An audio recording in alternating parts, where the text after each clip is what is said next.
작품이 나왔습니다. Nah, jadi itu kemarin saya play video itu pas presentasi. Jadi setiap penemuan besar itu selalu dimulai dari pertanyaan kecil. Mengapa sesuatu bisa terjadi? Nah, video tadi itu mengingatkan kita bahwa pengetahuan tuh nggak lahir dari suatu kepastian, tapi dari rasa ingin tahu, kemudian dari pertanyaan yang sederhana, mengapa sesuatu bisa terjadi? Jadi kalau kita sekarang lagi hidup di masa AI ini, AI itu makin mampu untuk ngejawab banyak pertanyaan. Tantangan di pendidikan ini bukan sekedar lagi gimana sih teman-teman mahasiswa itu bisa dapat jawaban, bisa cepet jawab, tapi gimana caranya belajar jadi manusia, jadi engineer yang mampu menciptakan nilai. Itu topik disertasi saya, teman-teman. Jadi ini ada satu kegelisahan sehingga penelitian ini di bidang pendidikan itu harus jadi ruang untuk pembentukan identitas, etika, kolaborasi, dan bisa berkontribusi secara nyata. Gitu, teman-teman. Itu yang kemarin saya lakukan. Nah, em, saya suka pakai kutipan dari Albert Einstein ya. Ini berarti ketiga kalinya saya present. eh Quotes-nya beda-beda gitu ya. Nah, ini quotes yang di seminar kemajuan 2 saya present. Jadi Albert Einstein tuh bilang, the most beautiful experience we can have is the mysterious. Jadi pengalaman terindah yang bisa kita miliki adalah sesuatu yang misterius. Tapi masalahnya di konteks pendidikan, misteri itu tidak selalu langsung membuat orang ingin belajar. Kayak teman-teman aja ya, ada kejutan-kejutan, itu kan berarti misteri di kelas kita gitu ya. Belum tentu semuanya senang. Mungkin ada yang sangat senang, ada yang enggak. Nah, tapi tetap kita harus ingat bahwa si misteri ini adalah dasar dari true art and true science. Eh, Seni dan ilmu sejati. Ini yang saya mau share ke teman-teman. Jadi pemicu dari dorongan manusia berpikir, cari jawaban, imajinasi, menciptakan sesuatu. Ini si misteri itu. Tapi responnya beda-beda ya. Ini cocok banget nih sama kondisi kita di kelas.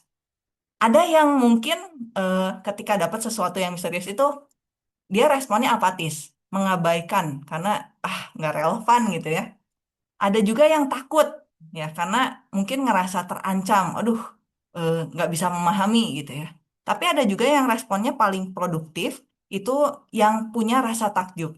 Nah ini yang disebut sebagai fundamental emotion. Jadi ngubah ketidaktahuan, ngedorong untuk cari makna.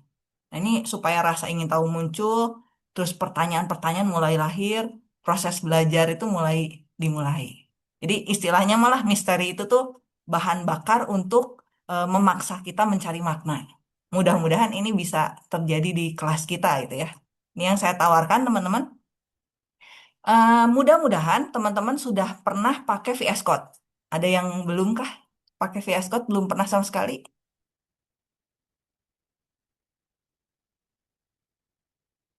Sudah ya, eh, kita pasti sudah kenal VS Code ini. Nah, kita akan mulai dari yang paling basic. Jadi, sebelum saya perkenalkan tentang bagaimana membuat dokumen dengan Quarto, kita perlu si VS Code ini. Jadi, pastikan nanti teman-teman punya dan sudah pakai VS Code ini. Kalau belum pernah pakai, installnya dan sebagainya, teman-teman bisa cek di YouTube Halomean Studio atau teman-teman bisa langsung ke websitenya aja. Nah, kita bakal pakai VS Code ini. Jadi, mudah-mudahan semua bisa pakai ini. Kemudian, saya berharap juga teman-teman yang kedua tuh punya akun GitHub.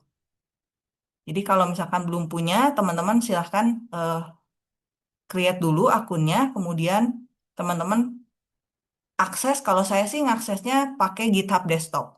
Jadi, saya akan install si GitHub Desktopnya itu eh, untuk saya pakai. Nggak langsung di webnya, tapi saya manfaatkan GitHub Desktop. Ini silahkan teman-teman download, kemudian pasang di komputer teman-teman. Kemudian kalau udah, nah ini saya langsung ke step by stepnya, supaya teman-teman yang udah bisa ngelakuin langsung, yang belum teman-teman mulai kenal harus gimana caranya.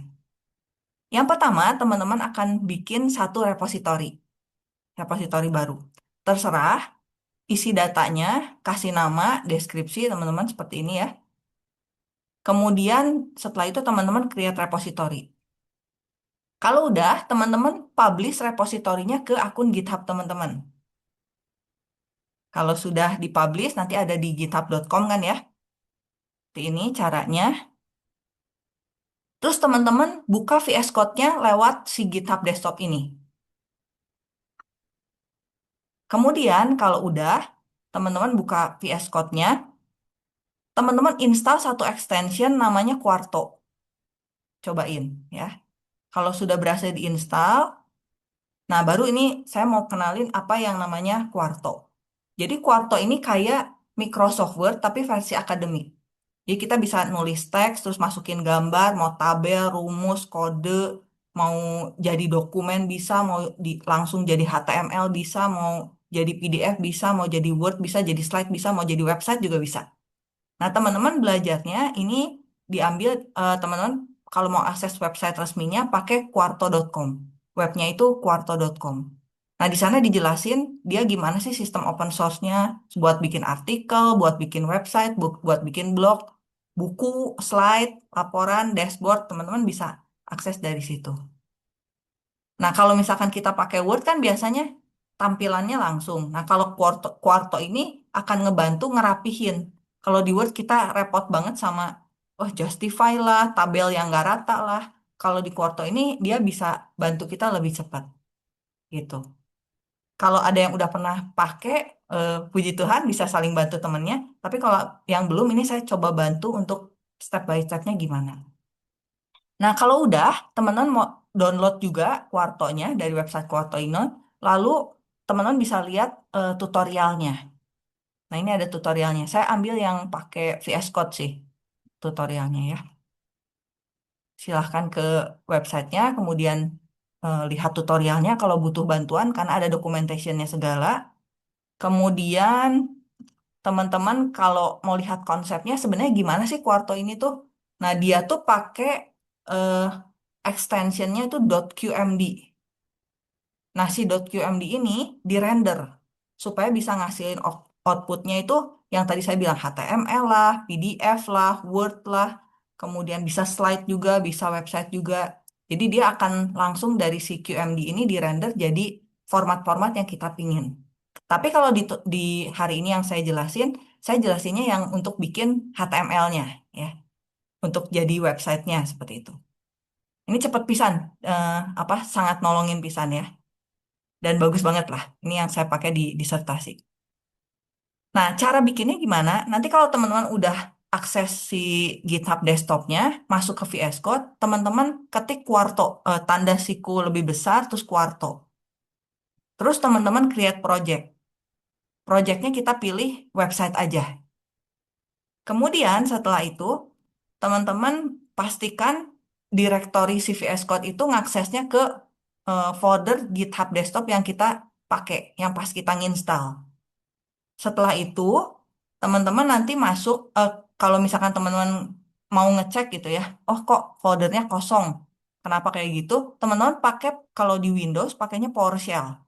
Kalau di Mac saya kurang tahu ya, jadi teman-teman bisa cari tahu. Tapi kalau di Windows, pakainya PowerShell. Kemudian teman-teman cek apakah folder yang sudah saya tentukan untuk GitHub desktopnya itu ada isinya. Teman-teman tinggal ketik cd, c user kayak gitu ya, sesuai dengan folder teman-teman. Kalau di enter, teman-teman kemudian ketik dir, dia kosong, maka itu artinya foldernya udah ke situ, tapi belum ke-create gitu ya. Si si projectnya itu belum ke-create.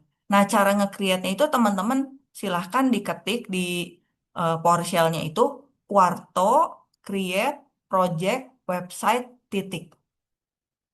Nanti dia bakal ngebikin file-file yang ada di tampilan ini ya.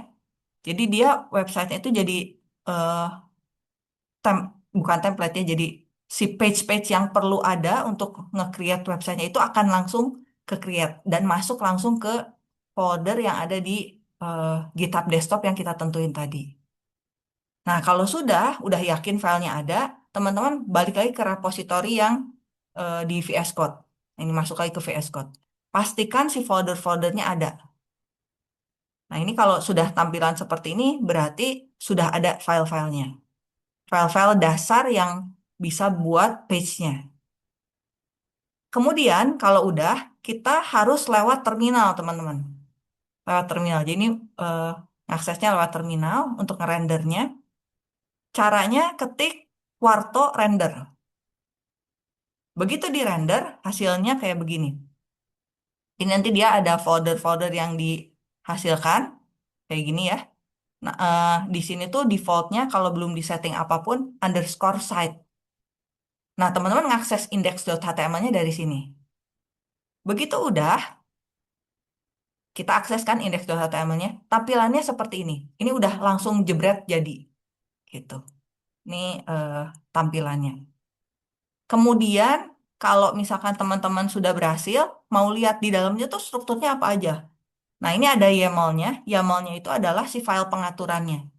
Dia yang gunanya buat ngatur project Quarto-nya. Terus ada file .kmd. Nah, ini isi halamannya. Kalau .yaml-nya itu buat ngatur website, kalau .kmd itu adalah isi halamannya. Sintaknya kayak begitu. Kemudian kalau udah di render, dia jadi ada .html-nya gitu. Jadi kalau mau dianalogikan mah si index.kmd yang ada di kiri itu kayak isi rumahnya gitu ya. Terus ada about.kmd itu isi ruang lainnya di rumah itu. Kemudian Quarto YAML-nya itu ada denah dan aturan di rumahnya. Terus ada kalau yang teman-teman mau memperindah websitenya ada .css-nya seperti itu. Ini strukturnya seperti itu. Jadi teman-teman kalau mau bikin page baru ya silahkan buat yang .qmd baru seperti itu. Ini saya contohin dua yang index sama yang about aja. Karena itu yang hasil ketika kita udah create project itu yang pertama dimunculin. Kemudian ini isi index.qmd, lalu eh, ini yang about. Kalau lihat tampilannya yang about kayak yang tadi kan yang index mah udah ya yang halaman pertamanya. Yang about tuh tampilannya kayak gini. Nah, kalau sudah ini yang eh, halaman pertama home-nya, yang ini yang about-nya. Nah, kita kalau misalkan kayak di sini ada hyperlink gitu ya, linknya kemana? Linknya ke website Quarto. Nanti hasil tampilan linknya ke sini. Ya, sama kayak website biasa lah. Teman-teman udah prok web kan? Udah webdas. Jadi harusnya udah kenal dengan page-page dasarnya. Basic bisa, nggak ada yang aneh-aneh sih ya. Jadi buat bikin tampilan. Kemudian, nah, kalau misalnya kita nanti pakai pakai untuk project kelas kita, berarti kan sisa materi 5 6 7 8 9 10 gitu ya. Ada 5 modul lagi. Teman-teman mau pakai, misalkan pengen masukin gambar gitu ya. Gimana caranya masukin gambar? Nah, caranya kita pakai eh, format Markdown. Sintaknya saya tulisin seperti ini karena seneng ya naruh gambar di web page itu gimana caranya. Kalau biasa kan IMG SRC gitu. Kalau ini enggak karena kita formatnya Markdown, formatnya kayak begini. Nanti caranya kayak gini teman-teman. Ini misalnya saya mau masukin gambar materi hari ini nih, yang isi tuh gitu ya. Saya tulis seperti itu. Nanti kita save. Kalau udah di save teman-teman jangan lupa di render karena harus selalu save terus langsung di render seperti itu. Nanti hasil jadinya kayak gini teman-teman. Jadi dari gambar yang udah kita taruh di folder image sama kayak biasa aja kayak kayak kalau kita ngumpulin gambar di ProcWeb, kumpulin di satu folder namanya image, nanti akses dari folder itu supaya nggak tercecer filenya. Tampilannya jadi kayak gini teman-teman. Ini langsung ya. Nah kalau misalkan nggak, ini kan ada alternate text-nya tuh di bawah isi itu ya. Kalau teman-teman nggak mau, teman-teman tinggal ilangin aja gitu ya. Si bagian paling depannya yang isi itu nggak usah ada. Kosongin, nanti jadinya bersih, nggak akan ada. Tapi jangan lupa habis itu save lagi, terus render lagi gitu. Nanti hasilnya kayak gini. Nggak akan ada tulisan alternate text di bawahnya. Jadi teman-teman memang perlu ya untuk kasih tulisan. Seperti itu teman-teman. Jadi tampilannya kayak begini. Nah, kalau udah, gimana supaya dia kelempar ke github.com-nya? Teman-teman mesti commit. Apa aja perubahan-perubahan yang teman-teman udah lakukan, commit. Habis itu dia masuk di push origin buat masuk ke github.com-nya. Udah berhasil. Sekarang kita masuk ke websitenya nih. Ke si lewat yang paling bawah itu ya, view GitHub. Masuk ke GitHub-nya, kemudian udah gitu, kita masuk ke bagian setting, buat create page-nya ya. Terus udah gitu kita ke general. Kalau default pertamanya itu GitHub-nya itu dia di setnya private. Nah, kalau kita mau bayar sih silahkan ya. Tapi kalau kita nggak mau bayar, kita harus ubah supaya visibility-nya itu jadi public. Begitu di set public, Nah, ini ya untuk set publiknya. Kita bisa bikin page, masukin autentikasi seperti itu ya. Saya pakai Google Authenticator. Kalau sudah, teman-teman akan masuk ke menu page. Lihat dulu di sini bahwa ini sudah statusnya berubah jadi public. Kita baru bisa bikin page-nya supaya langsung muncul page-nya secara online. Nah, caranya masuk ke sini, kemudian eh, diubah jadi main, tungguin dia lagi deploy, sampai akhirnya berhasil, kita bisa akses linknya. Seperti itu. Nah, ini artinya outputnya yang tadinya di lokal, kita bisa langsung tampilin itu di eh, online gitu ya, bisa tampil secara online. Nah, kalau gagal, misalnya teman-teman gagal, oh kok page-nya nggak bisa diakses gitu ya, teman-teman tinggal tambahin aja output strip dir. Nanti dia bakal bikin supaya outputnya itu ada di folder doc. Jadi kalau tadi underscore site, nah sekarang pindah ke folder doc seperti itu. Lalu jangan lupa di save lagi, render lagi gitu ya, commit lagi, push origin supaya dia masuk ke github.com-nya. Kemudian kita cek di GitHub-nya apakah sudah bisa diakses. Kalau sudah bisa diakses, nah teman-teman linknya sudah tidak seperti lagi. Tadi kan awalnya dia kayak lokal banget gitu ya. Index.html-nya aksesnya secara lokal. Kalau sekarang kita sudah ada page-nya. Jadi ini udah sangat bisa dilihat langsung seperti itu ya. Teman-teman mau kolaborasi sama temennya juga boleh, silakan. Tapi yang pasti ini sudah bisa diakses publik dan ada bukti bahwa teman-teman bikin sesuatu. Jadi kalau yang sebelumnya teman-teman masukin ke Google Form, apa namanya, yang akses cuma bisa saya sama teman-teman sendiri. Kalau sekarang teman-teman seperti bikin portofolio yang bisa diakses juga sama orang lain. Seperti itu. Jadi kayak gini ya, udah eh, bisa diakses secara online. Nah, jadi inti akhirnya yang akan kita lakukan ini adalah terkait dari modul 5 sama 5 sampai 10. A- Boleh teman-teman juga mulai dari start modul 1 sampai 10 gitu ya. Tapi kalau misalkan teman-teman terbatas waktunya ya berarti 5 sampai 10 aja. Ini harapannya teman-teman jadi punya kelas kita tuh jadi kayak teaternya teman-teman gitu ya, buat teman-teman latihan, buat teman-teman eksperimen, buat teman-teman nunjukin karya teman-teman. Jadi nggak cuma sekedar pengetahuannya yang dimiliki itu cuma sama teman-teman, sama teman kelompok, cuman sama saya aja gitu ya. Tapi teman-teman bisa tunjuk itu tuh jadi portofolio. Jadi ada pembuktiannya karena si GitHub itu dia bisa liatin progres kita dan kita nggak bisa ganti itu ya, seperti itu. Nah ini eh, yang udah saya kerjakan, yang kemarin saya present, hasil dari teman-teman angkatan 2024. Ya intinya mah, I have no special talent, I'm only passionate curious, gitu sih teman-teman. Itu yang pengen kita kerja.